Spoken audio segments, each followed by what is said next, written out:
right, I'd like to call the meeting to order at 7:30. Roll call, please. Mr. Simons? Here. Freehand here. Mr. Boda? Here. Mr. Petsalas? Here. Mr. Horn? Here. Mrs. Blair? Here. And Mr. Blackstock? Here. All present, you have a quorum. Thank you. Kathy, would you lead us in the Pledge of Allegiance? I pledge allegiance.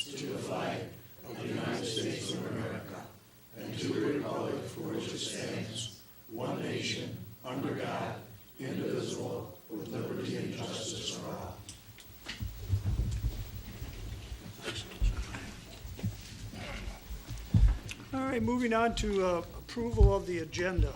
Is there any additions or deletions to the agenda as presented?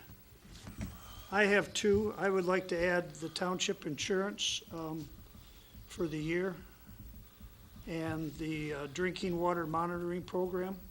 The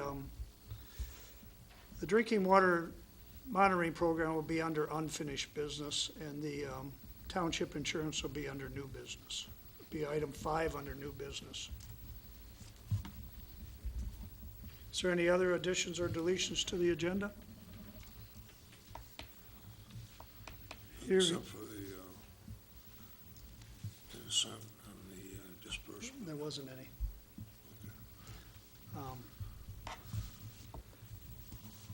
So if there's no further additions or deletions, all in favor signify by saying aye. Aye. Opposed? Motion carries. Next, we have the approval of the minutes of September 17th, 2018. If there's no additions or deletions, I'll make a motion that we approve the minutes of September 17th as presented. Okay,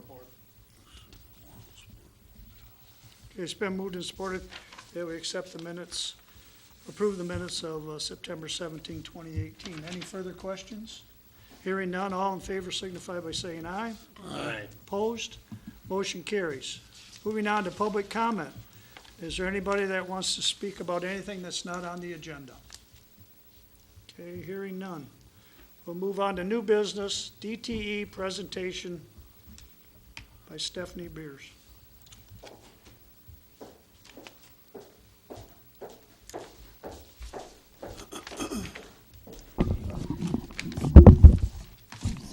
Good evening. Can you hear me?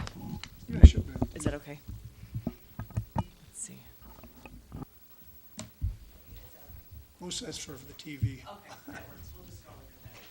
Good evening, thank you for your time this evening. In working with Larry over the last few months on the new Blue Water Energy Center that you all have been seeing some activity on across the street, we thought it would be a good idea to come in and brief you on where we're at with the project, and my colleague Mike Wicks and I are here tonight to do that, and we are happy to. Thank you.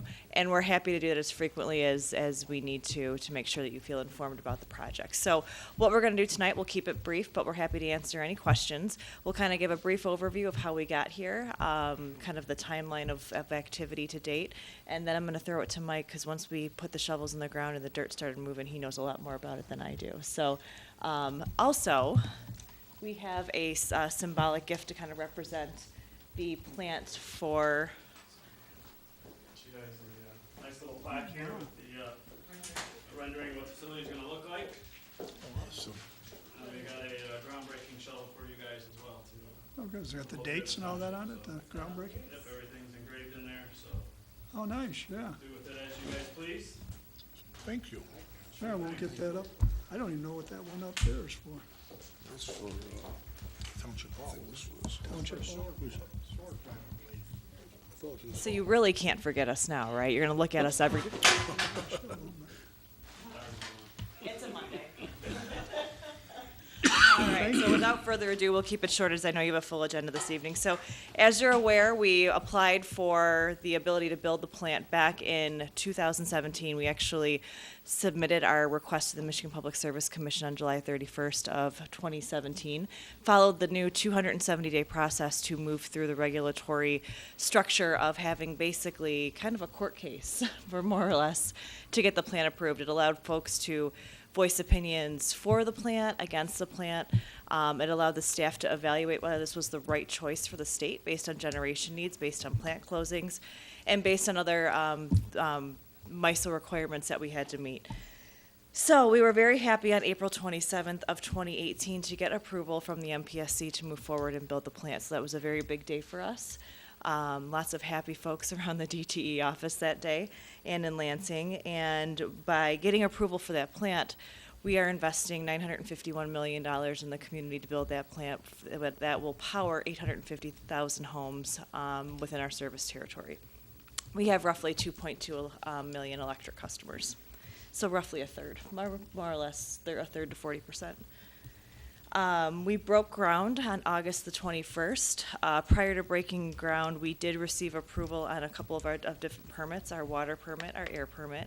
Our air permit was in July of this year, and our water permit was within the last few weeks. And we also selected Kiewit as our contractor, and Mike can speak a little bit more to that if you want some more details about our contractor. Moving forward, we've been working with your team here to get the proper zoning and basically the proper zoning requirements for the land to be used for this purpose. And we look forward to that discussion next week at the next planning and zoning meeting. And a couple more details about the plant, and I'll turn it over to Mike. We hope to create about 500,000 jobs, or 500,000, wow, I get myself in a whole lot of trouble. Good shape. A hard time with that one. Yeah, I was gonna say, I'm gonna get myself in trouble. It's clearly a Monday today. 500 jobs during this process over the next 3.5 years. We'll have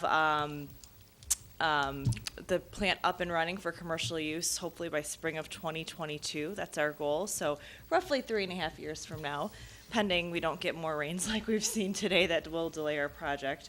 And the important thing to remember, this is a 24/7, what we call a baseload power source. So as we continue to retire our coal plants and move into more efficient forms of energy that can supply the right amounts to power our economy, these are the kind of things that we're going to be looking at and investing in. So it's an important addition to our generation mix. And with that, I'll turn it over to Mike. So I just want to go over a couple of key dates and kind of talk about the traffic impacts, right, that we're concerned with from the neighborhood here. We've had a few discussions with a couple of the local neighbors, and we just wanted to kind of relay that. So with contractors, we've got about 60 on site, I think, as Stephanie mentioned. That's going to ramp up to about 100 in the spring. We will peak at about 500, 550, give or take. The number's a little fluid, in the summer of 2020. So you're going to see us continue to kind of build up all the way up to the summer of 2020, and then we will taper off, and all the contractors should be off site by the end of 2021. So by 2022, when we get into that winter, when we're commissioning the plant, we should have very few individuals on site. So the traffic at that point should be approaching zero in terms of a long-term impact. One of the things we are doing at the facility to try to ease traffic is that we're going to make a right entrance and a right exit only. So when people are coming into the facility, we're going to have them drive south on River Road, turn right into our new address off of Reamer Road. When they are leaving the facility, they will come out what used to be Reamer Road, then turn right onto River Road and head south, coming out of the facility. That way we will not have traffic backups from people trying to turn left into the facility or turning left trying to get out of the facility. So we are managing that. We're working with MDOT on understanding if anything we need to do to M29. If we need to talk about a turn lane or anything like that, we're working with them on that. We're also working with our own house on putting up a light again across that road, across M29 there at that intersection, provide a little more guidance from a safety perspective. So as people are coming in, our shifts are going to start at about 7 a.m. They're going to be either an 8 or a 9 or a 10-hour shift. And then we're going to run a second shift at night. That'll start in the spring of 2019, and that'll run all the way into 2021. That will also be an 8, a 9, or a 10-hour shift, depending on where the workload is at. Okay. In terms of work in the near term here, we are, as you see, the crane starting to come up above the berm, so we're able to start seeing some of that activity. You're also seeing a lot more truck activity with deliveries. That will continue in earnest.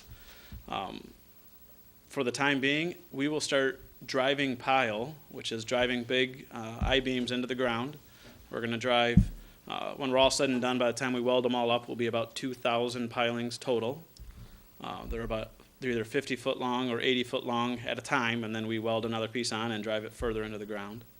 That will begin, the first push is likely to be next Monday, barring weather, we're gonna do a test drive. And then first or second week of November is when we will continue that for about 3 to 4 months straight. That right now will be done on day shift only. Right now, the impact to the residents from a noise perspective should be non-existent. The way we are driving the pile, we should not have any of the neighbors be able to hear that. However, if we do have any of the neighbor concerns like that, we expect to hear through the township and we will address them accordingly. Any You other? say there'll be no noise from the pile driving? There should not be any noise from the pile driving that should be heard outside of our property line. Yeah, what we're working on right now, so the other piece of that, as Stephanie's mentioned here, is the vibration piece, right? So as we are driving pile on the ground, right, there's concern about being able to hear the shaking or feel the shaking on that. That should also be minimized and should not be felt outside of the property line. Okay? If anything is felt along those lines, please reach out to us through the township and we'll be able to handle that. Okay? That traffic light, is that gonna be a permanent thing? that I'm you're talking looking- just a white, Temporary? like a street light. Oh, street- Not a flashing red, flashing yellow, just a light that's gonna come on at night just to illuminate that corner. oh, all right, 'cause you took the one down. Yeah, that's what we're trying to figure out what happened with that light.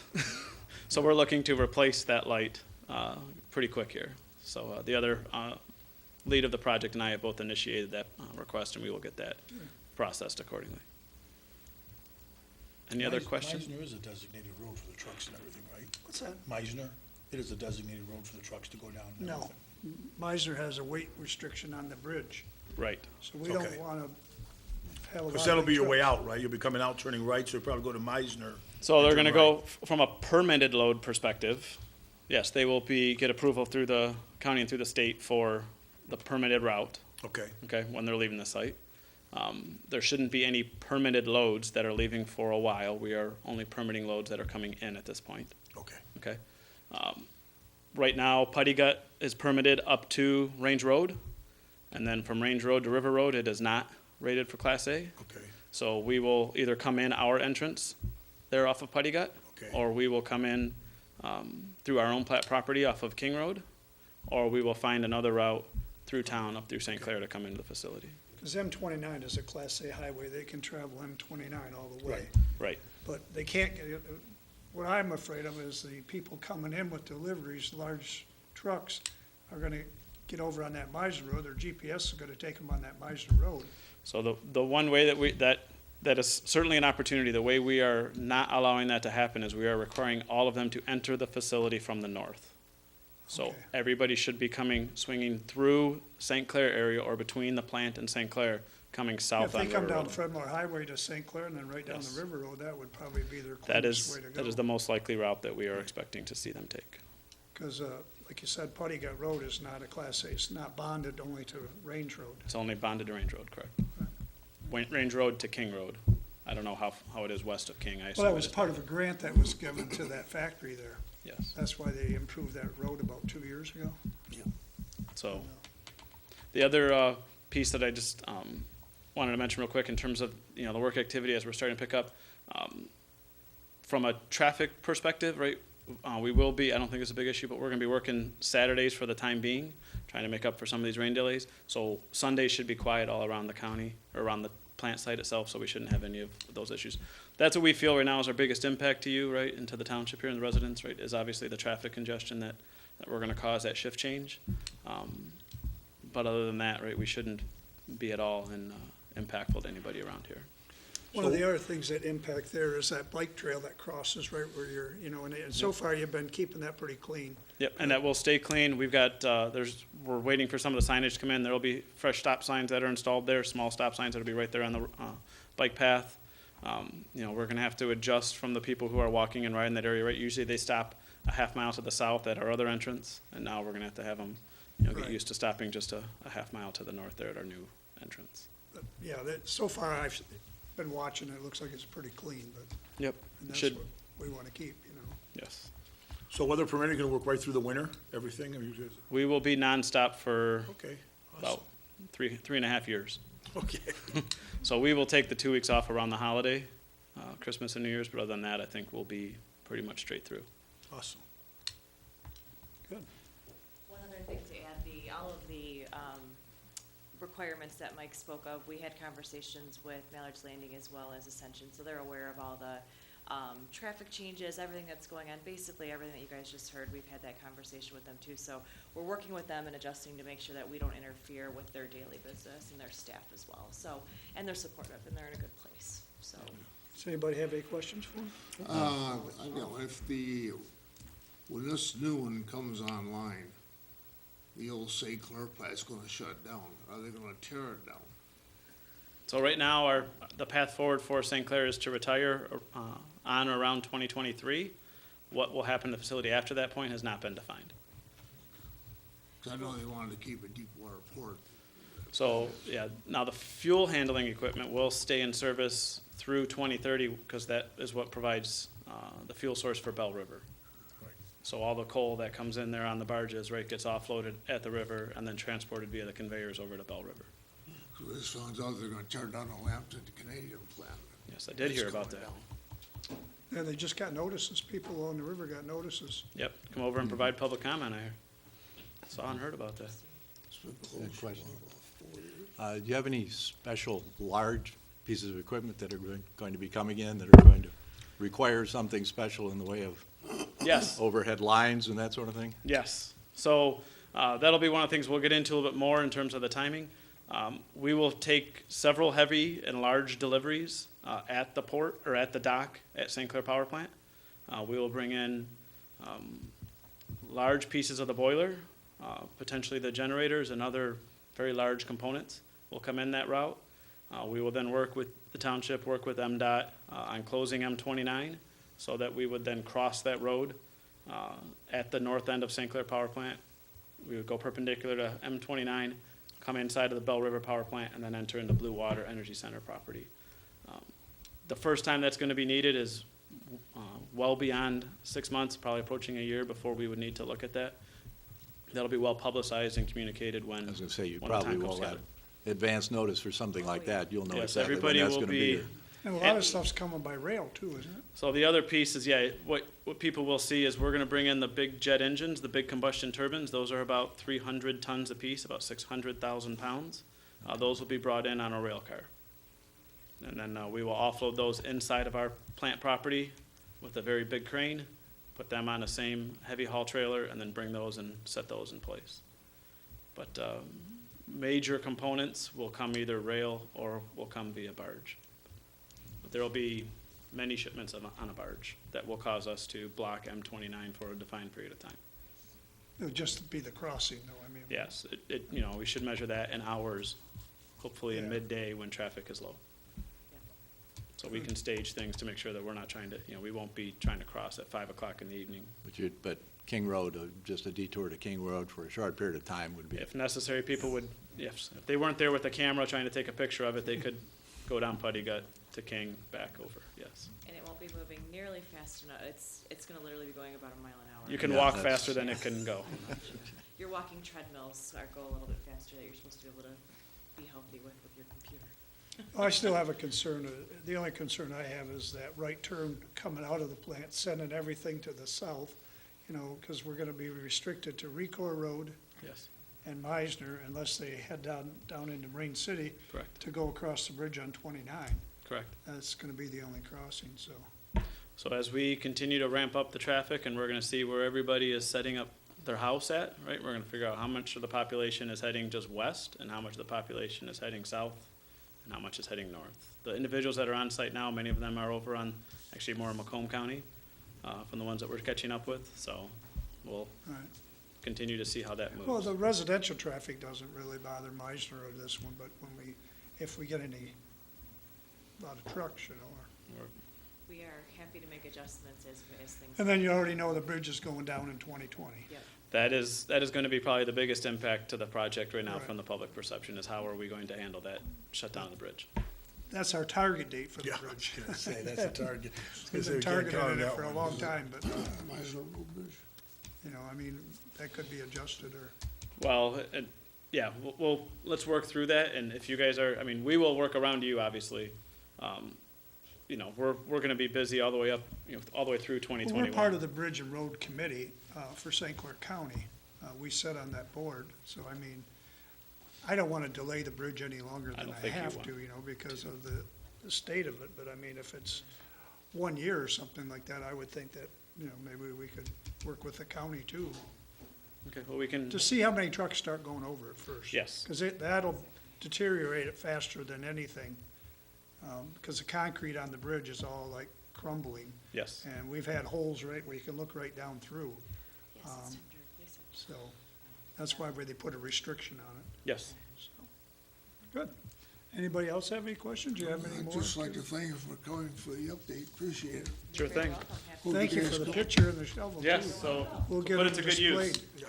We'll get them Hope you displayed. guys come back periodically and keep updating. They're gonna come back, once a month We can come back as, yeah, we can come back as frequently as or as every you other want. month or something Yeah, like every that. other month would be good, just to Every stay other month updated. or Yeah, because that way, because sometimes there might not, like right now, like this is Not much probably going on, as yeah. meaty as it's gonna get until the pile driving is complete and we get through the winter, so, We're j- we can look at what, we have a lot of information that makes sense to give you, like, to provide that update, I think it makes sense, but every other month, once we get going, probably makes sense. Thank you. You're very welcome. I'd like to comment too, I've been working with Stephanie on, as complaints come into the township, not complaints, but inquiries. And I've directed them to her, and she's handled them. You went to one of our neighbors here today, you did?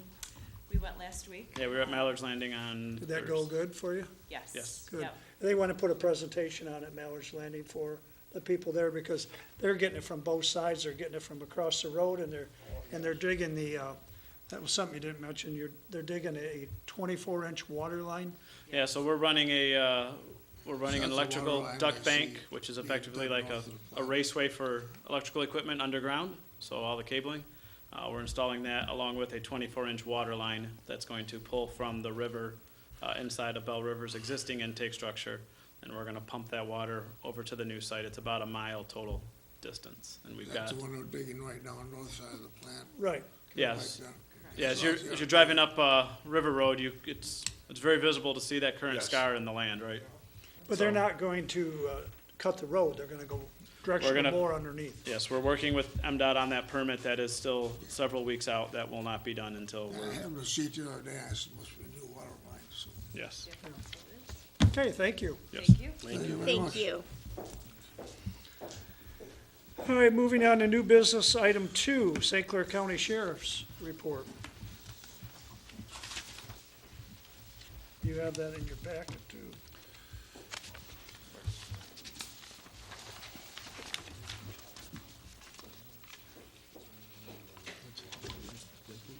What's that? Buckley. Apologize, I wanted to get with them real quick before they left. Thank you very much. Well, good evening, ladies and gentlemen. I appreciate you allowing me to take up some of your time here at the board meeting. I'm assuming that the quarterly report, activity report for this quarter was sent and is included in your packet. Happy to report that East China Township is, once again, continues to be a happy and safe place to live. Not much has changed with the exception of domestic assaults increased dramatically this quarter. And if I could tell you why I wouldn't be doing this job, I'd be, Hot summer. I guess that, summer has something to do with that, but that's just people being people, unfortunately, in this case. Other than that, everything else was pretty standard. Number of calls for service was up slightly, but that kind of coincides with some of the other calls that were up a little bit. But everything else is pretty standard and status quo. If there's board has any questions for me, I'd be happy to try and answer them. One thing I'll bring up, and I told Tom that we wouldn't talk about it, was I had a couple of requests to maybe look at the time of operation that we have the sheriff's car in the township that we share with China. And Mr. Buckley has done some graphs here, and it looks like our target is still the 10 to 10. I mean, by the time, that's when the most action happens, so I've told him I don't think we need to look into it anymore. I mean, We looked into it for both 17 and year-to-date 18. I had my staff pull up some of the numbers, and it still seems between 10 in the morning and actually about 8 o'clock at night are your busiest times.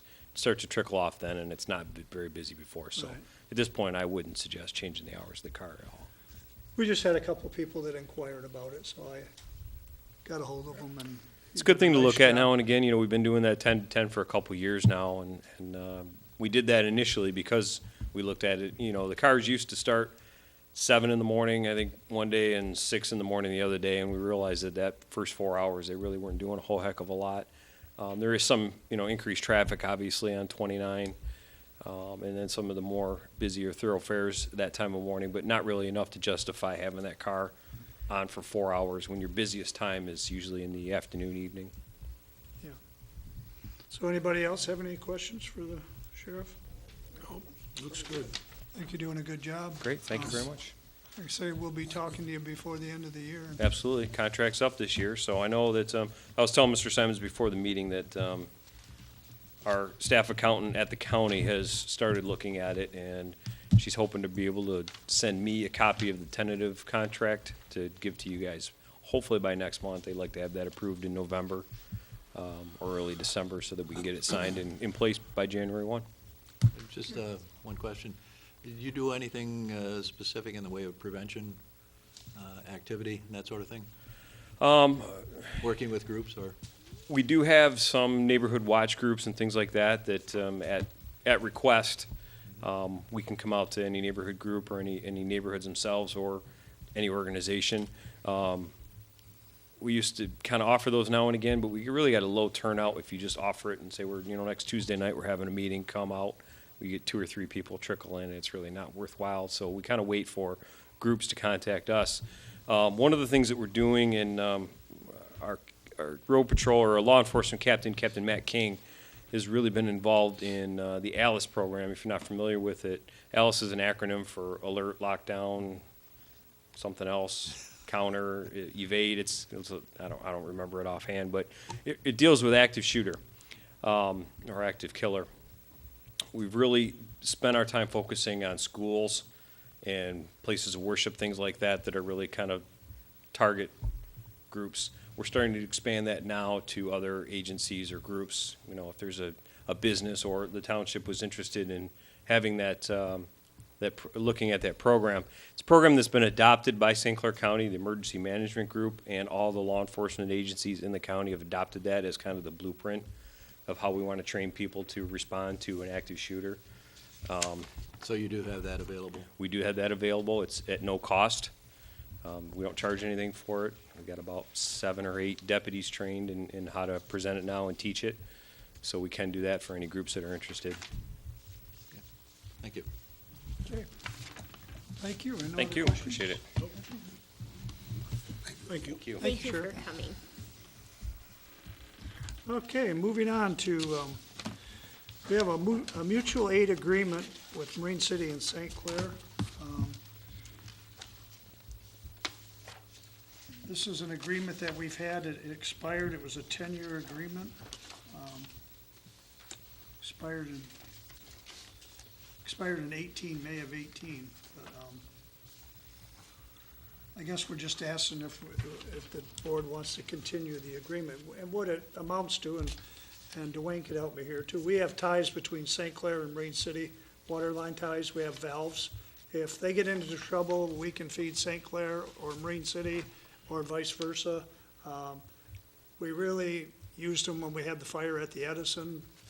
We opened them all up. So we were like 3 different departments feeding to get enough water for that fire. So I would recommend that we sign it. But we'll need a motion to do that. I'd make a motion that we sign the mutual aid water agreements between Marine City, St. Clair, and East China. For a 10-year period, I believe. Herb supported, okay. And we just have our side, but I'll sign it and then we'll send it to St. Clair Marine City and then we'll go forward and get theirs and get them back and get a contract on file in our contract box. The language remain the same? Yes. It's printed up here. We don't meter that at all. No, we don't. It's just, It's, it's not worth it really to. well, it's used so seldomly. Yeah, that's what I mean. the Only frequency usually of it. emergencies is what it's used for. It also serves other communities too, like China Township, St. Clair Township and Correct, yeah. Cotterville. Cotterville, yeah, That's right. yeah. Yeah, we can reach all the way down there, right, Dwayne? All right? I believe that the neighboring communities do service some of their neighbors to the north and south. Yeah. So is there any further discussion? If not, all in favor signify by saying aye. Aye. Opposed? Motion carried. All right, next, moving on to item 4, the mixer for the south tower. This was something that we approved in the budget a year ago, I believe it was. And we've installed it in the north tower, and it's working out really well. Yes, it's worked very well. Typically for Go up the to last, the podium, Dwayne. This is Dwayne Loper, our water superintendent. so the mixer was installed November of 2017. The reason is, in the summers, we really struggle to have high water quality in the tanks because what happens is, as the water warms up, it begins to stratify. So the hot water rises to the top and the cool water settles on the bottom. And when the pumps kick on, things don't necessarily mix. That hot water stays at the top and continues to age there. We lose water quality. When we added the mixer this last year, we noticed in the summer that what we would typically see in chlorine residual is like a 0.2 or 0.3 parts per million. We're seeing 0.8 to 1.0, which is what we desire to see out in the distribution system. This required no extra flushing or dumping of the tank and refilling. So we've recognized less lost water this year than we have in previous years. And this has already been approved in the 18 budget, so I'm just bringing this to you to act on it. I mean, If you question why there's only one bid for the purchase of the equipment and the installation, is we've already gone through the bid process for this equipment in the past, and these were the cheaper options, and the work was done in a timely manner without issue. So it would be just my recommendation to stick with what has worked in the past. and we approved this when we did Yes. we bid the both towers out when we approved it.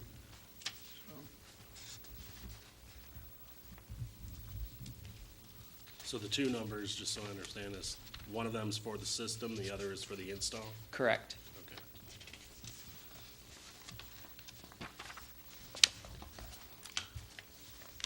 So we need a total, what was the total on it, Dwayne? I don't remember. Those two numbers added together, I'm sorry, I don't have, 5,200 and, 78, 30, 97. 5,200, yeah. Page 4. yeah, there's But another one. there's another. Page 4 is right up here. $13,030.90. Yeah. What does it come to, 13,000? $13,030.90. And the line item in the budget we had for that, I think, was 15,000. yep. I'll make a motion that we award the supplying and installation of the submersible mixing system and one control box for this will be our south water tower, Correct. in the total amount of $13,030.90 to environmental sales and Dixon Engineering and Inspection. I'll support. Okay, we have a motion, we have a support. Does everybody understand the motion? How long does what's the life of that? I mean, how long? 20 years. Okay. Expected. It has a 5-year warranty, and if we're interested, they do, after that 5-year period, you can purchase an extended warranty. But I know the city of Marysville has one of these mixers in use, and they've had no issues. Okay. So, and I think they're close to the 3 to 5 year range. Good. Thank you, Dwayne. All right, so we have the motion and the support. No further discussion. Roll call, please. Mr. Simons? Yes. Mr. Freehan, yes. Mr. Boda? Yes. Mr. Patsalas? Yes. Mr. Horn? Yeah. Mrs. Blair? Yes. Mr. Blackstock? Yes. Motion carries. we buy the mixer and have it put, you'll have it put in yet this year? Okay.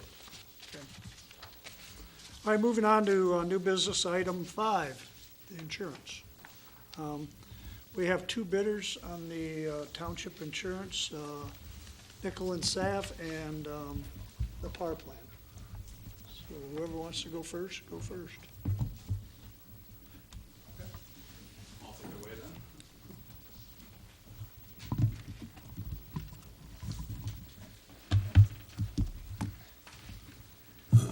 I want to start by thanking each and every one of you for allowing me to present a quote provided by Nickel and Saf through Trident, which is the underwriting company for your liability and property needs.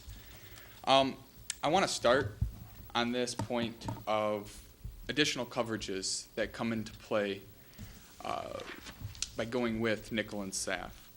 Obviously, you are going to be insured with your properties, so on and so forth, but there are enhancements, and these enhancements tend to be towards certain categories. First category could be the police department. We deal with a company out in Texas called OSS Law Enforcement. What they're doing currently right now for a municipality, the city of Taylor, is they went in, they checked out the whole law enforcement area and is providing policies free of charge to them. This cost is eaten up by Nickel and Saf. We also have a dedicated individual in our office that deals with the inter and intra drain commissions. So you know that issue that happened recently in Shelby Township. They came to us because we insure Shelby, and they said, hey, can we help out with this? The Macomb County bid that out, and we have a dedicated person in our office that deals specifically with the inter and intra drains. Along those lines, we want to talk about the grants. We have an amazing grant writer that has helped Mount Clemens. They're able to come in here. We provide up to $1,000 for the initial meeting, and after that, we work with them to figure out a cost and budget for the township. As well as we do zoning and planning reimbursements. I have been a beneficiary of this myself. I've taken the class through Michigan State. It's free of charge for all of your zoning and planning board members. They have the ability to take this as many times as they would like and as frequently as they would like as well. I want to point in your books that I've provided you on the front cover, you will see an appraisal. What we would like to do as well is provide appraisals for the community. This is a extremely detailed breakdown of each piece of property that you have, vacant land, if they have drains on there and wells, so on and so forth. It'll do the construction for joint and masonry, it'll do the contents that are within, extremely detailed. And this is provided through HCA. It's a company in the local area, and free of charge as well. So what I want to talk about now is the coverage that comes into play specific to the policy. Nickel and Saf is provided you a policy that has $5 million of liability coverage. This is for your general liability. This is for public officials, commercial auto, and employment practices. This limit can be changed. So what I've done is I've broken it out into $1 million limits. So if you would like to increase that or decrease that, it is possible. As well as we've provided inverse condemnation coverage, which has to deal with someone comes in and they own an 80 parcel acre. They would like to break this out into houses. They come in front of the board and they present you with a 15 property split for each parcel. The board says, okay, That's a good idea, but we would only like that to be 12. What happens is this person loses a bit of cash. You would be covered for that loss of cash that this person would incur. We have non-monetary defense limits as well. So if someone comes in and they say, hey, I understand that your policies are in place for this, but we want to make sure that you've known that you've wronged me. We're looking for non-monetary defense, nothing, no cash in our pockets. You have coverage for that as well. All of those have defense limits outside of the actual stated amounts in this policy. So defense coverage is completely free for all of that. We do have earthquake and flood coverages. We've provided those at $1 million. Each of them have a $50,000 deductible. So now if there is a situation or problem where you have a piece of property that's in a specific flood zone that's not covered, we can have a third-party quote provided, but I don't know if you have any of those issues currently.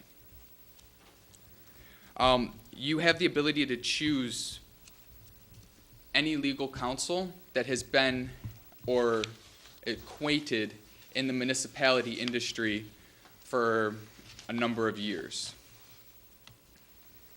as well as all of the board members, the governing body, elected and appointed officials, employees, and volunteers are covered within this policy that we have provided.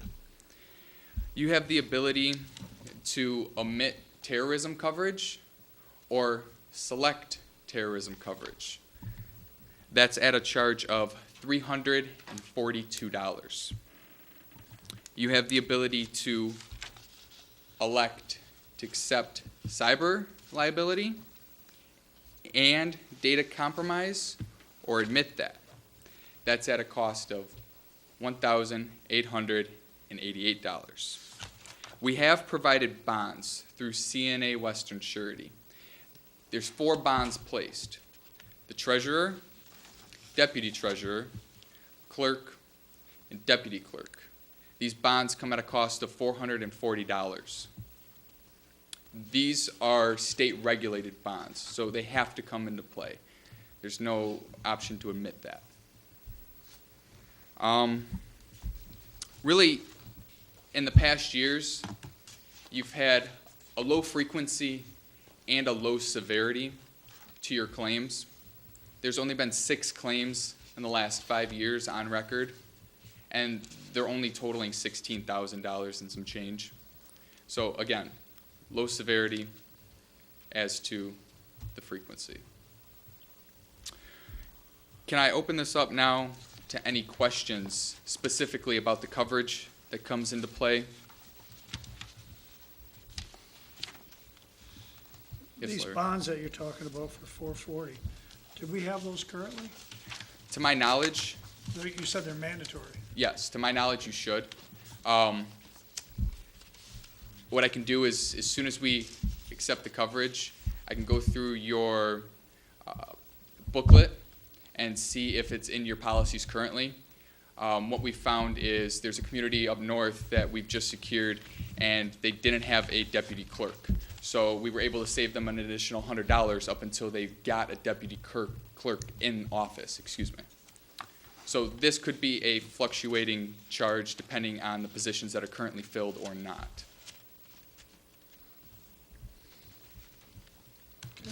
Now the hard number there, $17,823, that does include the terrorism coverage. That does not include the bonds, so the bonds would be on top of that. Now, again, you have options in the back, because what we've done is we've had all liabilities we've placed on a 0 deductible.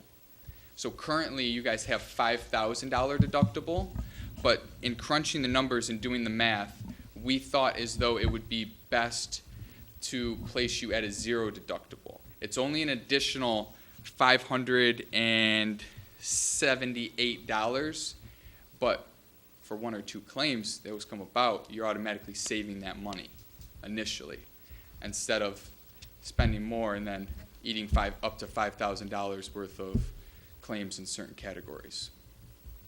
And then I want to speak again on this liability portion because it seems to go over tons of people's heads. You can look at it, in our case, as multiple checkbooks. So you have a checkbook currently for general liability, you have a checkbook for public officials liability, you have a checkbook for employment practices, and again, commercial auto. Each one of those will not be eroded from a claim outside of that category. So an auto liability claim will not erode the checkbook out of a general liability or a public official's liability. So you can look at those as multiple avenues to get paid if a claim arises, which, again, we have a low severity and low frequency on that case. And I've taken the liberty, to show options for $1 million at a decreased premium, $2 million at a decreased premium, or $4 million at an increased, and $5 million. Now, those numbers need to be added to your underlying policy. We initially give you $1 million, and these are addition to that million. So if you're looking at the $1 million excess policy for a savings of $1,030, you would initially be getting a $2 million policy for that. You mentioned the $500 deductible. Does that apply to each one of those categories that you just mentioned? So we have a $500 deductible in place for inland marine coverage, yes. But if we were to implement the $5,000 deductible for liability purposes, then that's where that would come into play, yes, sir. And you would have a savings or reduction in $578. Could you explain this, the material that you have on the inside cover, Yes, sir. a little bit in more detail? Of course, I would love to. So about this piece of paper is specific to an appraiser that we work hand in hand with. They're out of Auburn Hills, and they've worked in industry for a plethora of years, over 20 plus. What they do is they come out and specifically land survey the area. They have, it's a third-party source. So necessarily, these people are dedicated in this industry. They'll check to make sure every piece of property is listed on the schedule that we have. So other communities, they have missed certain things, so we obviously add them in. It just talks about the roofing. It talks about the ceilings, the flooring. It'll give you a defined address on there, as well as it has the date of construction, renovations within. It really just breaks down the nitty-gritty of each piece of property. And this is all free of charge that we like to do to make sure that we are properly insuring each municipality that comes into our team. I would like to know more about your grant program. So, great question. We use a lady called Linda Davis Kirksey. She's been on our team for a number of years, and the initial meeting, we will grant up to $1,000 for this year, and she'd like to come out, sit with the board, speak about any ideas that they might have, and then what she does is she takes the time to go back, and she looks through the grant programs that are available currently, and sees if there are any matches that could be provided to East China. And in that being said, then we go through and figure out the actual cost of the writing and so on, and then we'll break it out from there. So the $1,000 would be paying Ms. Kersey? It would be the initial match to whatever you have in your program. So some communities have a lined budgeted category for grant writing. And we will match up to $1,000 for that. So the initial meeting normally doesn't erode any of that $1,000. It's for the work that comes into play to see if there's any grants that match and start writing the grant itself. So the $1,000 would go towards procuring the grant, not Correct. just chatting with her? Okay, thank you. Yes. You explained that better. So what is the bottom line here? That's what I'm trying to figure out. Well, You're there's adding- multiple options. We have to build the options, is what you're saying. Correct. So I need to know what liability limits you have currently, and then I can crunch the numbers for you. So I've provided you with multiple options. If you'd like to accept terrorism coverage or decline it. I'm unsure if you currently have that in your policy or not. We don't. So then that would immediately save you $342. Depending on what your current limit of liability is, then I can tell you how much either savings or increased premium comes into play on that number. So with it as it stands currently, we would charge with the position bonds the $4 million occurrence for liability purposes, $17,921. Now that has a $4 million blanket on it. So if you have lower limits, then we can work on that as well. Plus, we have to remember, that comes at a zero deductible This is for zero all liability purposes. So if you chose to elect a deductible, you would save on top of that $578. So we could take 578 off that if we went to a $500 deductible or a 5,000? 5,000 deductible. And That's what we have now. That's 5,000. just for liability purposes. We have put in place for property a $5,000 deductible. So you're saying we take 500 what off there? $578. It's broken out on part 2 of the executive summary. When you came up with that 17,900, you were taking out the 342 and adding back into 440? Correct. Yes, sir. So we're looking about $17,343. And I omitted the cyber liability and data compromise because we feel as though there is a strong competitor that we have connections with that can provide you with ample coverage on those terms. Trident is still working, since it's such a new deal and new coverage base, to amp up those coverages in that category. Why would we need those? So for East China, to my understanding, you have a dedicated third-party source for all of your computer and electronic needs. They host the servers and they provide you with the connections. So what we would do is we would create a meeting on that standpoint and sit down with them, talk in terms of coverages and things that they do, specifically towards the server base. And that being said, some places have completely taken care of, there's no need for additional coverage, and others, they say, yes, we would like the township to secure that coverage. So it's really, in the term of a grant writing, having us sit down with your computer tech and talk on the terms of seeing if this coverage needs to come into play for the township. Okay. Anybody else have any more questions, or I guess we'd have to, I think we got some kind of idea what we're talking here. Numbers I come up with that coverage was 17,343.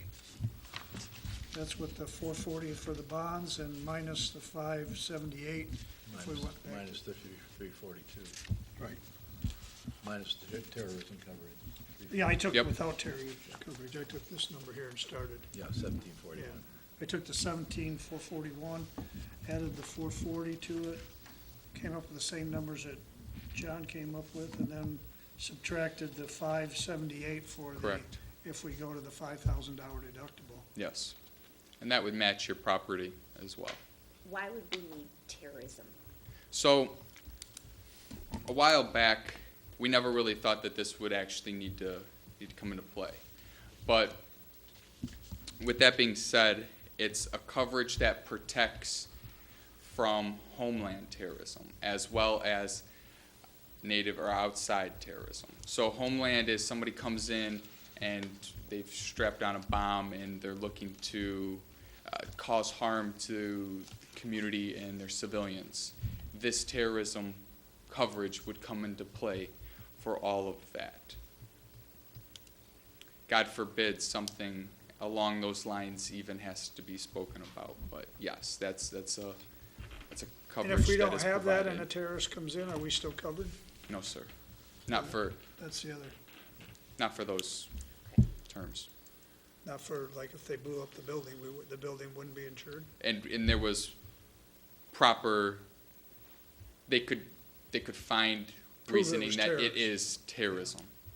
I think we went all through that a few years ago. Yes, yeah. Okay, It's a hard good thing to question, speak though. about. Okay, anything else? All right, thank you. We'll let Jonathan Johnson. Thank you. I Thank you. appreciate it. Thank you. Nice presentation. Thank you very much. No, it's the one that was put in front of you. Good evening. My name is also John Johnson, so not to confuse you, but I am your current representative from Burnham and Flower Insurance Group. Thank you for allowing me to come out and spend a few minutes going through your current property and liability policy renewal. I'll do a brief overview of your current policy, answer any questions that you might have, and then go through some of the options that we've provided in this year's proposal as well. Does everybody have a copy of the up-to-date Yes. proposal? I Okay. need one. Do you have an extra? I don't. I only We brought only one had for myself. six, so we Okay. sent us six. Sorry about that. That's all right, we can share. Okay. If I need to slow down at any time, just let me know. So, page numbers are on the upper right-hand corner, so I'll reference those as I go through.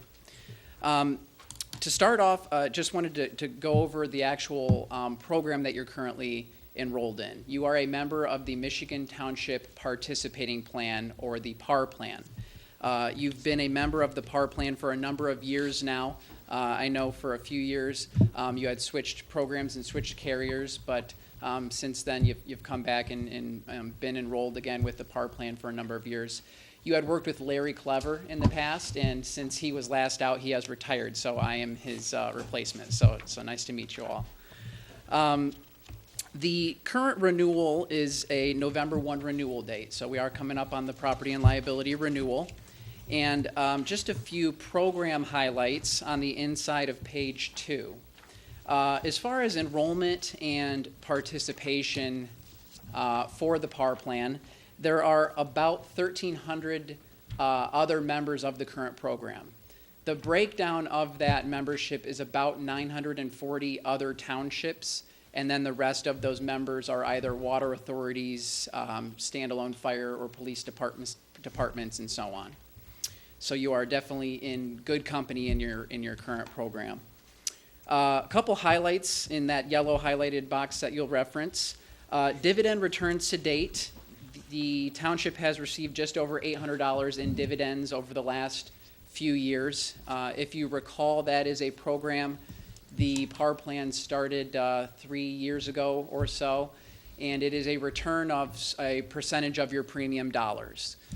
If program-wide claims are lower than projected, then they are able to issue some of these premium dollars back to you on an annual basis. It's my understanding the last dividend check was sent out this last spring, and I know right now they're in talks to see if there will be one either this winter or again next spring as far as an additional dividend sent out. Current grant awards to date. The township has received the grant more than once. They have the risk reduction safety grant, and you have currently received $7,500 from the program. That is another program that the PAR plan had implemented about 4 years ago, And if you recall, it is a risk reduction safety grant. You can receive up to $5,000 per grant. They offer this grant twice a year, once in the fall and once in the spring. Today is actually the first day of the fall application window. It's open through October through November, so you have 2 months to submit an application. And although you've already received the grant in the past, that does not exclude you from future grant windows. The idea behind that grant is to provide funds to members of the program for updates or amendments or additions to any of their structures, their buildings, their parks, playgrounds, parking lots, things like that. And it's a very broadly written grant in the sense that really anything safety related, they are open to your application. Anything from security cameras on your building to signage at your playground and anything in between. So if you have any questions on that grant program, I'm always available. There is also an individual at the PAR plan that heads up that grant. Her name is Rita Evans, and she is always a great resource as well if you have questions on how to word your application and so on and so forth. The PAR plan also does reimburse for the Michigan Citizens Planner certification, 1 member per year. So if that's a certification that any individual was interested in receiving, you can get reimbursed for any dollars that the township would acquire from that specific certification. You'll just see on page 3 my contact information in our Michigan team, Dustin, my counterpart on the other side of the state, and our back office support team, Bobby and Jean. We are all available to you at any time if you ever have any questions, concerns, claims, issues, anything like that. So you'll see all of our contact information there. And moving on to the, let me see here. Moving on to page 4, you'll see some of the other areas that Burnham and Flower can service your township. Property and liability is not the only business we do. We also do benefit programs, retirement programs, and administration services as well. Page 6, I will go over just a few things on that top literature referencing risk control. So PAR Plan has a risk control department. It's an internal department that they have that their key job and role is to help mitigate your risk. They have individuals throughout the state that are their risk control adjusters, and they will come out and do on-site visits usually every 2 or 3 years. If you request, they'll come out every year, and they will do an on-site visit on all of your properties. They will provide you with a written report and let you know if there are any outlying risks that maybe need some attention. They may even review some of your policies and procedures and give you some input on how to maybe amend or update those, and give you a report on all of your structures as well, and let you know if any of your structures or buildings are underinsured or not. Page 7 begins the actual coverage portion of our document, and you'll see that section 1, we always start with liability.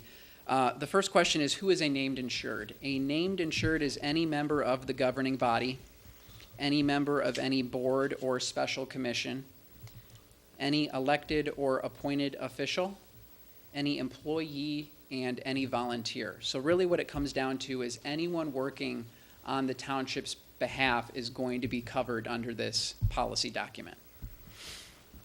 Section A, comprehensive general liability.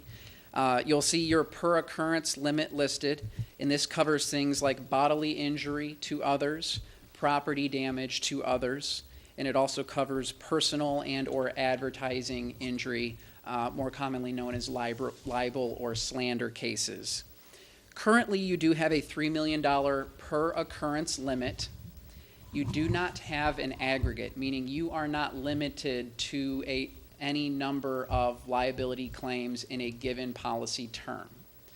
The PAR plan to my knowledge, is the only program in the state that has no aggregate or no limit to the number of liability claims that you are able to file in a policy term.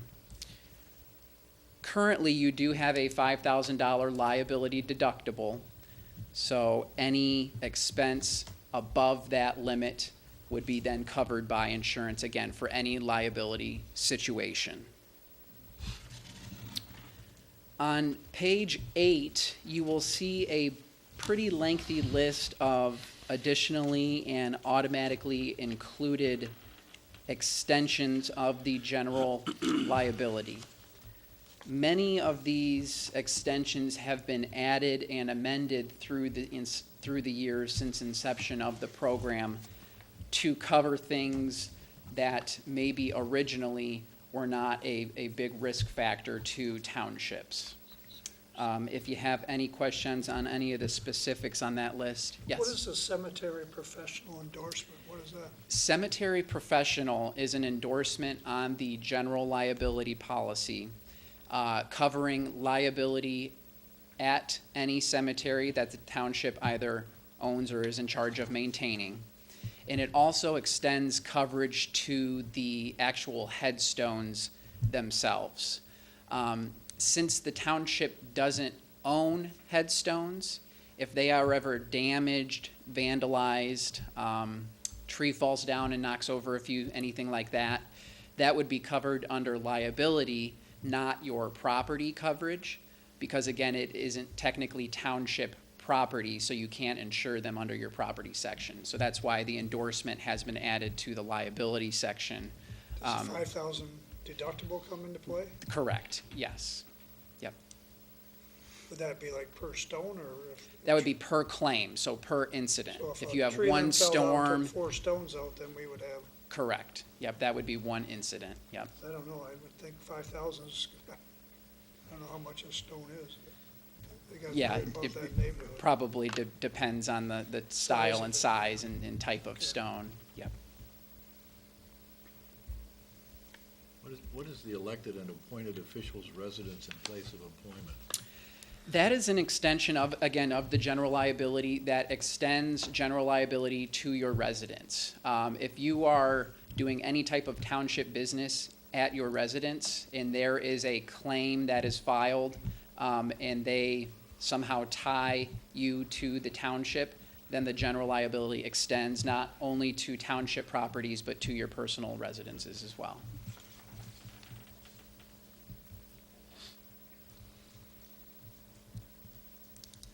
If there aren't any other questions, yeah. Larry, I have a question for you. On page 7, it says damage to premises rented to you. Yeah, we don't have any property rented to us. It would cover it if we did. Well, we do, at times, we rent like bypass pumps for the sewage. Would that be Okay. covered under there then? So damage to premises rented to you would be specific to a structure. Structure. If the which we don't township have were no to benefit. rent a hall, an additional hall, if you had some renovations don't have here and no you had to rent an additional hall, something like that, and there was damage to that premises, then there would be some property damage, some coverage for that So if location as well. If we wouldn't use that, Mr. Johnson, could we get our annual fee? Premium reduced? Our premium reduced? The answer is no. Many of the coverages in this policy are a package, Oh, yes. okay. Similar to all of the coverages on that list on the next page. Those are all bundled in the package. And so there are some areas where we can make changes to coverage to impact premium, but many of these extensions and/or sublimits will not have an impact on your premium. Okay, thank you. Yep. If there aren't any questions on any more items on the list there, I'll move on to section B. You'll see employee benefits liability. This is one area of your liability where you do have an aggregate. We do have a per occurrence limit listed in an annual aggregate with no deductible. This is a benefit promised to an employee but not delivered. So if you have a pension or retirement program, a health insurance program, or workers' comp, Those are all benefits, again, if you have those programs that are promised to your employees.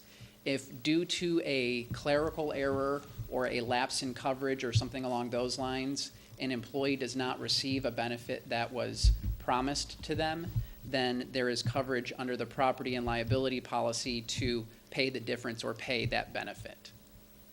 If, the example would be if the work comp were to maybe lapse due to a clerical error, an employee was injured on the job, can't file a claim under the work comp policy, you'd be able to get some coverage under this section of your liability. That has an aggregate. That does have an annual aggregate, yes. The reason being is because this is a not very commonly used section of the liability. And so this is a standard where the remaining coverages in your liability we have set at the $3 million limit. This $1 million with a $3 million aggregate is a standard across the board with the PAR plan. Section C, public officials liability, also known as the wrongful acts coverage. Again, you will see your per occurrence limit listed with no annual aggregate. Again, currently you have the $5,000 deductible. One thing I always point out specifically with the public officials liability coverage is that this is an occurrence-based policy. So you'll see that listed on the fourth line of the box, occurrence form included. The occurrence is the decision or lack of decision by the board that an individual, again, has a wrong to them and they file a claim to the township. So it is not when the potential or hypothetical claim or lawsuit is filed, which could even be years down the road.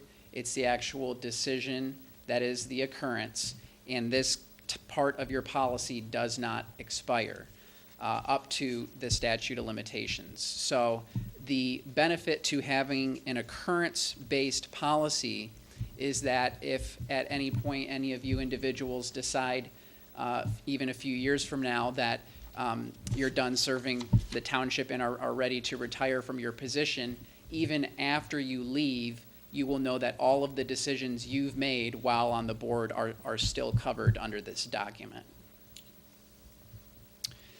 We do have a few sublimits of the public officials liability. You'll see the last two boxes in that first section. Non-monetary defense costs, which covers cases for injunctive relief. You'll see you do have a per suit and an aggregate. Those are for unique situations where it does not fall under your wrongful acts limit. So it would fall under a specific injunctive relief situation. And that is a coverage that we have added this year. Also, you do have specific coverage for private property use restrictions, or also known as zoning situations. So you will see your per occurrence limit for any zoning situation, again, with no annual aggregate there. Section D, law and code enforcement liability. Again, you have the same limit as the other sections of your liability policy here with no annual aggregate and a $5,000 deductible. And on page 10, we wrap up the liability coverage with the automobile liability coverage. Now, this covers both hired and non-owned vehicles. Hired would be any township-owned vehicle. Non-owned means non-owned by the township, which would be any of your personal vehicles.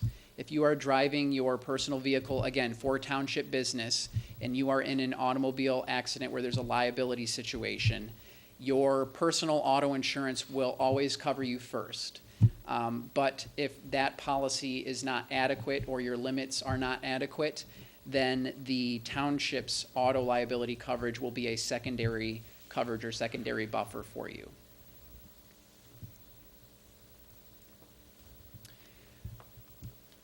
Then on page 11, we have the actual vehicle schedule of the township vehicles you'll see listed. And page 12 begins our section 2, which is the property coverage section. You'll see a very lengthy list, a few pages here, of all of these structures, lift stations, pavilions, and so on that we have scheduled for the township. Many of them are just structures. A number of them have contents as well. And that is something that we've reviewed with you guys on an annual basis. If you reference on page 14, the top number there of just under $6.4 million, the property coverage through the power plan is written on a blanket and agreed value, meaning your total property and contents coverage is $6.347 million and change. That means if for some reason a specific limit on one of the buildings is not adequate, the valuations that we use can defer to that total blanket or contents number.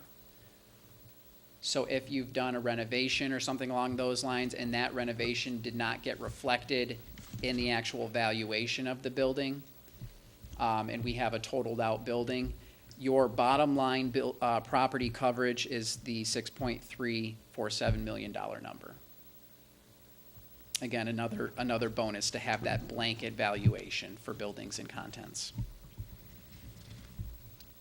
On page 15, similar to the liability, you'll see a pretty lengthy list of extensions of the property section now. Everything from, again, tree cleanup in a cemetery to underground pipes and flues, fire equipment recharge expense if you have a fire call, things like that, debris removal and so on. You'll see your specific sub-limits listed on the right-hand column, but if you have any questions on any of those line items, please let me know. So in other words, if we call the fire department here for our own location, and we charge ourselves $250 for the call, we can get it reimbursed Correct. from the, Correct. we might raise that to 500. Those, just similar to the liability extensions, a majority of those coverages are standard in the program as well. Oh, yes. Hi. On page 14, you have Yes. an equipment and mechanical breakdown coverage. Mhm. Is that including our lift stations? That is not including the lift stations. That is specific to buildings. The lift stations are covered in a future section, which we call inland marine. Okay. Yep. Thank you. Page 16, moves right into my next point, which is the inland marine and the electronic data processing coverage. The EDP coverage is any of the tech that the township owns. So again, this is going to be separate from buildings or contents. This is in addition to. And the tech covers any computer, printer, fax machine, phone system, and so on and so forth. You have a blanket limit, which you'll see listed there. And in addition to the actual hardware and or software, we have some extra expense coverage if you did have a claim in this situation where you had to, let's say, hire a tech professional also to come back out and get you set back up and rebooted. We do have a $1,000 deductible for any EDP claim. Next, we do have the inland marine coverage, which for insurance purposes is what we call anything mobile. We have everything from the voting equipment to many of the other equipment items, trailers, tractors, and so on and so forth.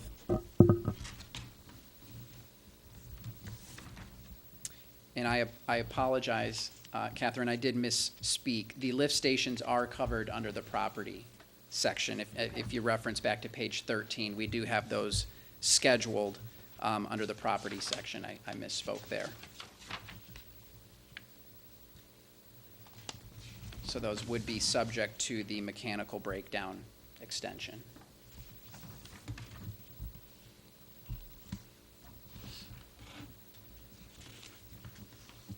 So that would be on page 14, the $1,000 deductible.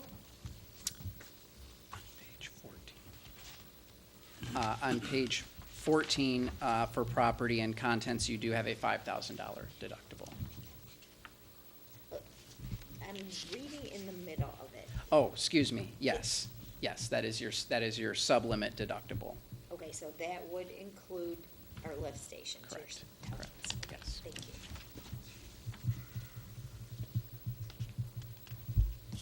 So what would constitute a claim in a lift station?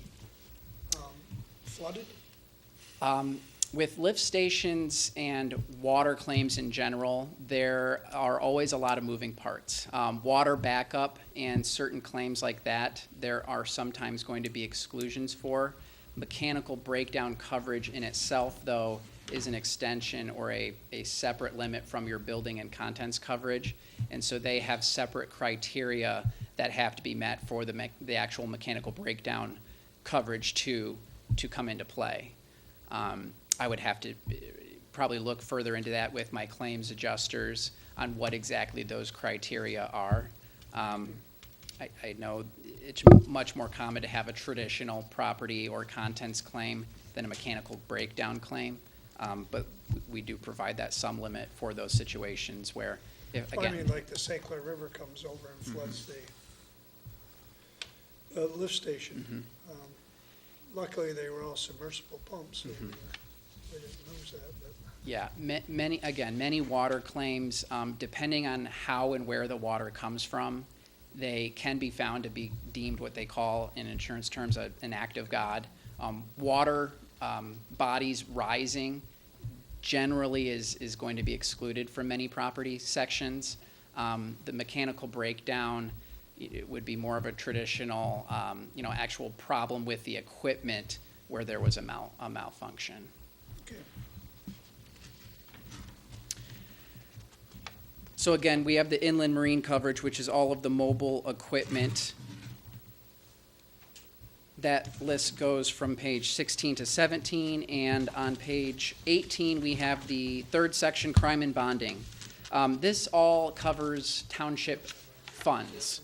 You'll see coverage for theft, disappearance, and/or destruction of township funds and some other sublimits as well. And then we have a few bonded positions, which are all included in the PAR plan package. We have the treasurer, deputy treasurer, clerk, deputy clerk, constable, and supervisor all bonded. And last but not least, on page 17, we have this year's 2018 PAR plan renewal proposal invoice page. The program as presented would be $15,555. Now, I did offer a few either increases or decreases in coverage this year. Many of these we've shown in the past as well.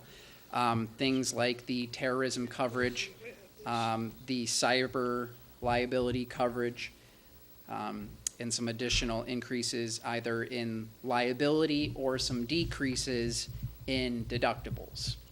I know in the past, the township has deemed that carrying a higher deductible is, a benefit as a whole.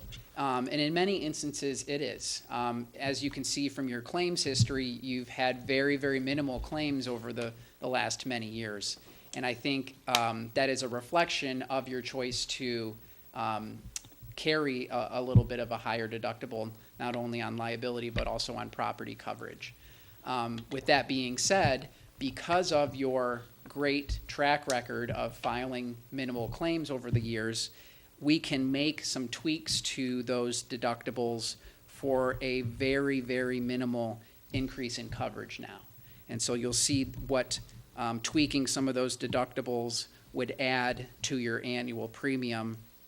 I had our underwriter run some numbers for the actual property deductible being decreased, as well as decreasing the liability deductible to either $2,500 or to $1,000. If you are interested in seeing additional options, we can always run those as well.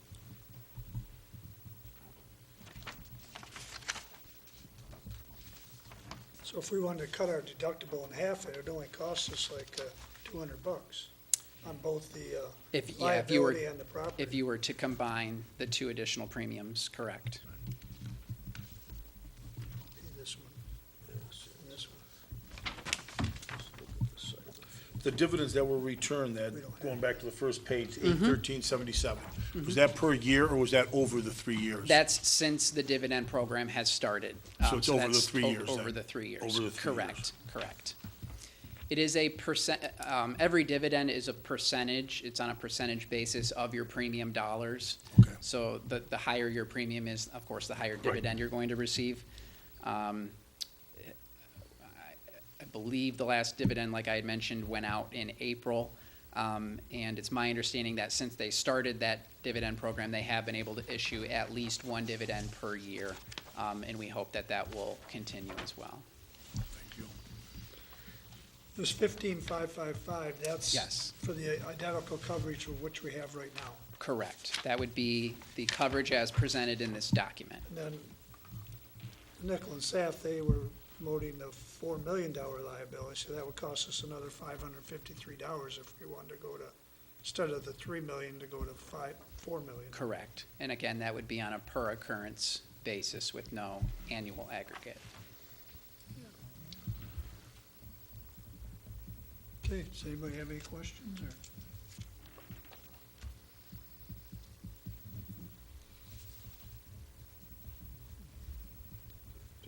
I thank you both for presenting. Thank you. They're pretty darn close. I mean, I'm coming up with about 1,700 hours difference in the two, 1788. Is that what you do the math, Dan? Yeah, pretty much. You guys look at the math on it? What do you think, Herb? Yeah, it's about 1,700 difference.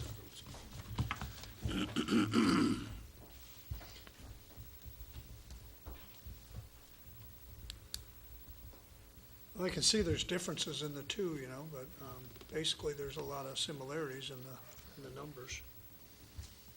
So it's up to the board what they want to do with. Could we table this Yeah, until? I don't think a decision's gonna be made tonight on Okay. this. I mean, All I'd right, we like to can go table through it till- and, We have to do it by the next meeting because the Right. contract is up by the 1st of November. right, but there's additions and delete, I mean, I just wanna go through and take a whole Okay. look at the policies. Is that fine with you guys? We'll, These to attend a separate meeting. we'll be doing it on October 15th. That'll be the, so is that a motion to table? Yeah, I'll make a motion that we table the insurance proposal until our October 15th meeting. Also support it.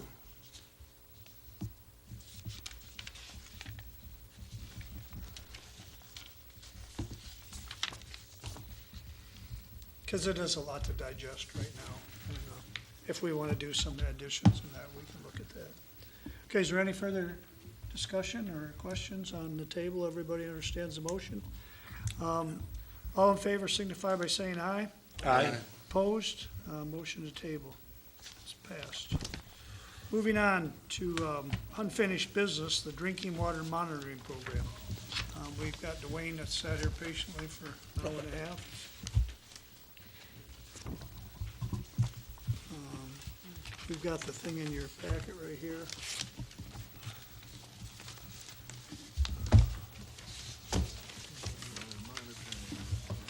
Here's a letter that we gave to when we talked about SimCog. They get nothing on this. I apologize that I couldn't attend the last meeting. I was at the China Township meeting, briefing them on this monitoring system. I believe that you're familiar with the idea of the proposal, so I'm able to answer any questions that you have. Dwayne, would you explain how the system is? It's up and down the river and all the municipalities are part Yes. of it? In 2007, there was an initiative to create a monitoring system from Lake Huron to Lake Erie. With that system, 3 years of funding went past and it kind of fell apart. Water plants weren't organized, weren't working together, and weren't willing to put any more work into the system, so it kind of fell apart. This time coming around, they've sort of reinvented the wheel. We're working collaboratively. We've been meeting for over a year at regular intervals with all 14 drinking water plants through that corridor, coming up with a plan and a strategy to maintain this system now for the long haul. The first step in this is to secure funding for the maintenance of the physical monitors themselves, and also the data integrity point.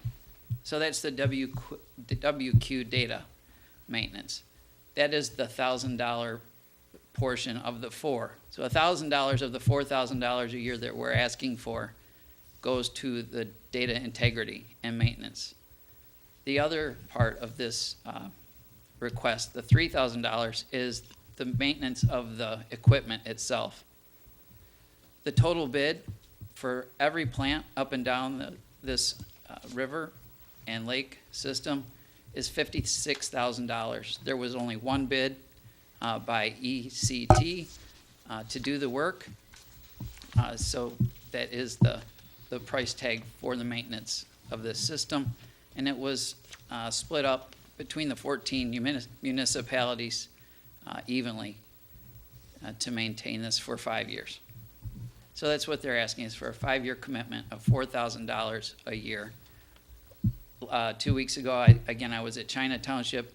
They agreed to pay 20% of the $4,000 for 5 years. And so I'm here today to ask East China to approve the 80% portion. Which is roughly about $3,200. $3,200, yes. Dwayne, would there be any other costs associated over and above the $4,000? There's the potential for troubleshooting. So if our sonde has an issue that we can't fix, it may need to be sent. But there's like a 1-year warranty with that sonde.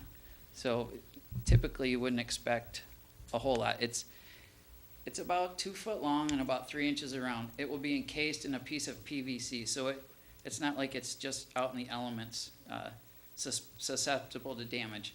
The water will flow through this, so it's protected. It's in a protective case. The 3 years that we had the old sonde, there were no issues other than the routine maintenance. Another part of this project will be to continue the networking. So every other month we'll meet as a group, we'll bring all of our devices in, and we will learn how to maintain them together, so that after this 5-year period is over, we'll have the necessary tools to maintain these for the long haul. Now, do all these 14 municipalities, do they talk to one another? We will. We'll all have a common network that we'll send our data to, and we will be able to see on a screen all the sites, all their data, and we can click on that site and location and actually see like a trend of their water quality.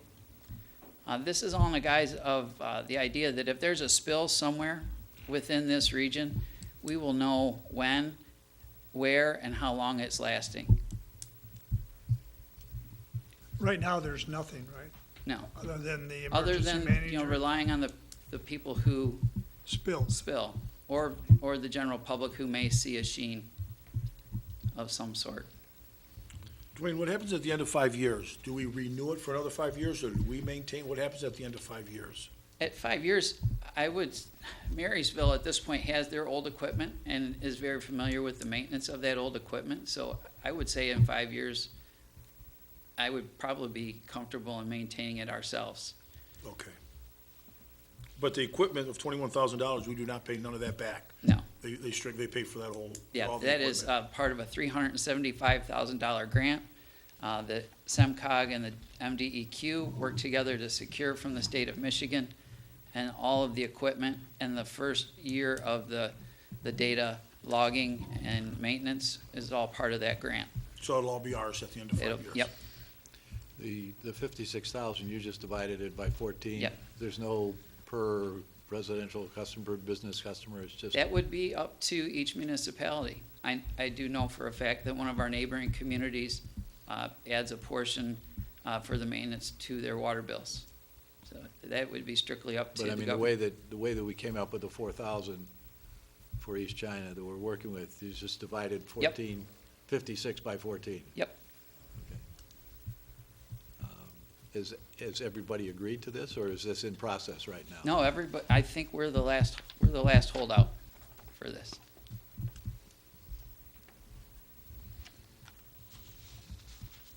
Okay, any other questions? Does everybody understand what he's asking for and what? Personally, I think it's a good thing because we have no monitoring now. At least this is something you're gonna look at every day before you start the pumps, right? Yes, we'll have a monitor dedicated to this data. So when our operators enter the plant into the laboratory, there should be a screen they can reference to see the water quality at the source. The one key component that I have held out in requesting that you get on board with this was the placement of our equipment. And 10 years ago, this sonde was placed in our wet well, which is inside the walls of our plant. We are rather unique throughout this system. We have a direct filtration, so there is no retention. So when the water enters our plant, it's almost immediately put through our filters and into our distribution system. So 10 years ago, if there was a problem with the water, it was a problem for everybody drinking it almost immediately. So we have worked together with DTE to place our monitoring system at Bell River's water intake, which is about 300 yards north of our water intake. So as the water enters their system, we'll know what the quality is roughly about 40 minutes before it gets to the plant. So, Now, that be protected from ice coming down and all that? again, it'll be placed in a sleeve. I think it'll be a 4-inch PVC sleeve. And it'll be placed along one of the piles that's been driven down into the bed. So it'll be Yeah, protected it'll from be the ice? protected. What if it isn't? Do we have insurance on that? If it's a mechanical, it's not listed currently. Yeah, okay.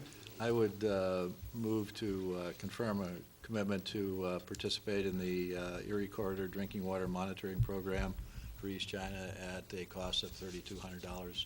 Support. Okay, we have a motion and we have a support. Is there any further discussion? If not, roll call, please. Mr. Blackstock? Yes. Mrs. Blair? Yes. Mr. Horn? Yes. Mr. Vatsalis? Yes. Mr. Boda? No, Good idea. Pardon? no. Said no. No. Mr. Freehan, yes, and Mr. Simons? Yes, The motion carries. motion carries.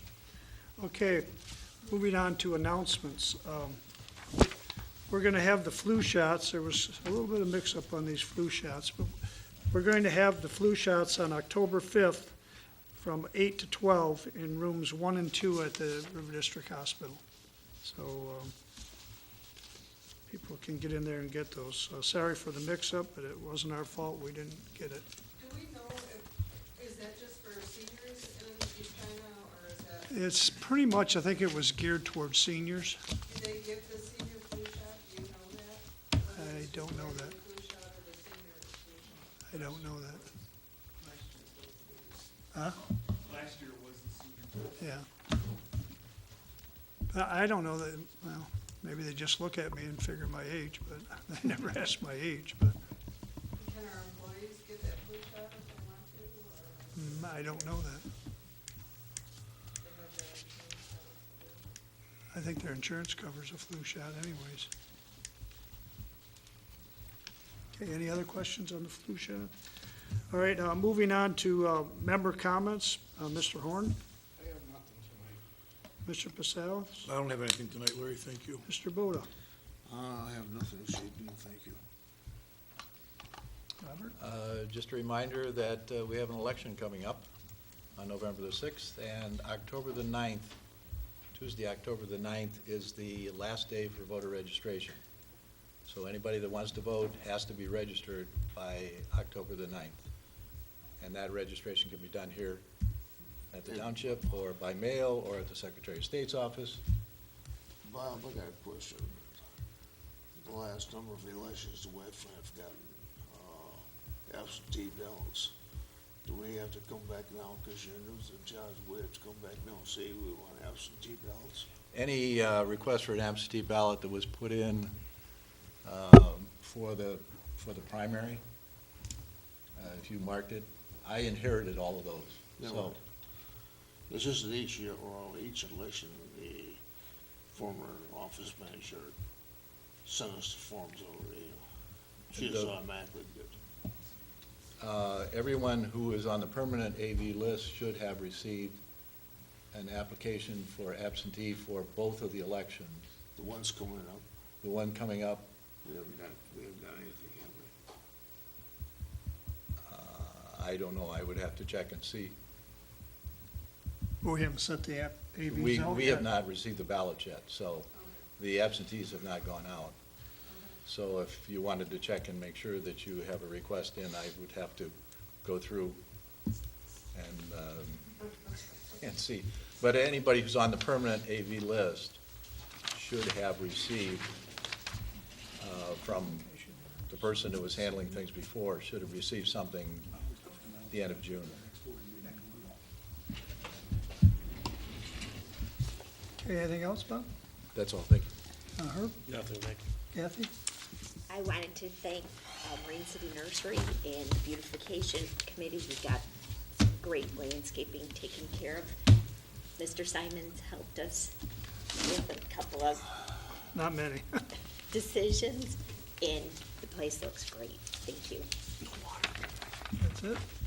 Yeah, and I'd like to reiterate that too, that it does look very nice out there. The mulch looks good, and the decision I made was to take the edging out, what was all chewed up from the snowplow. So we took it out and they tapered it back, and we're gonna monitor and see how the mulch stays in there without that edging. And I'd like to thank our insurance people for coming, and the sheriff for coming, giving his report. And the DTE, that was a nice gesture to bring us that picture and the shovel. I mean, we can hang it on our wall here someplace. A couple of things I got. The code enforcer has come to me, would like to see if we could put him on the agenda to increase his wages. That wage has been set for, I don't know how long he's been getting the same wage, but this board's been getting the same wage too. But he's incurring expenses with, he doesn't get no mileage or anything for his vehicle, so, you know, the price of gas has went up in the last 20 years, so I'd like to put that on the agenda for the next meeting to look at that, and I'll get you some data on that. And the other thing is the DPW's cable locator has broken. We got a new one we're trying out. Blaine would like to purchase it. He brought it to me late, so I'm not gonna put it on the agenda, but it's roughly about $2,700 to replace this cable locator, which he uses on all his mistigs. You know, if he finds the water lines and stuff like that, so. It's not fixable? No, It's not well, something- it is, it's almost, it's over $500 or $600 or $700 to fix it. Okay. And it's 25 years old, and it's new technology, so we want to get something Okay. newer and more up to date. So I'll be bringing that on the next board meeting too. Other than that, I guess attend the flu shots if you can, if you need them, go there and get them. And with that, I guess that's all I have, and motion to adjourn would be in order. No, we'll do it next meeting. Unless you want to do it now. No, if it's next meeting, that's fine. Okay, so somebody want to make a motion to I'll adjourn? make a motion, we adjourn at 9:13 by a township clock.